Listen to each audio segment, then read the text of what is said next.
Thunderbird can be configured to connect with your existing cPanel email account that you created using your domain name.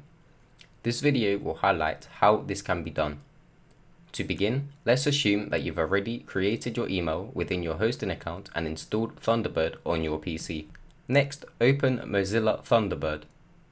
You will be prompted to log in using your credentials. If your login was unsuccessful, you will need to change the server to establish a connection. This can be done by selecting the Manually Configure option. Within here, you can change the server, port, encryption type, and authentication method used.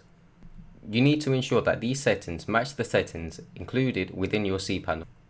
To find the server and port, you must first log in to your web hosting account.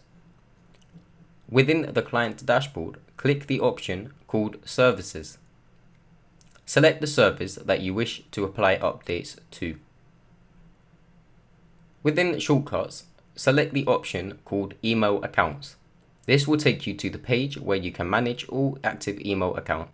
On the email address that you wish to configure, select the option Check Email to load your inbox. Within your inbox, there should be an email created by cPanel which includes the server configuration settings.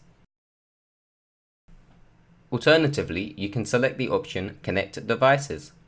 Scroll down to the bottom of this page for the manual configuration settings. Copy and paste the server and port for incoming and outgoing mail from cPanel into Thunderbird. Once done, select the option Login. You should then be logged in to your account successfully. Thank you for watching.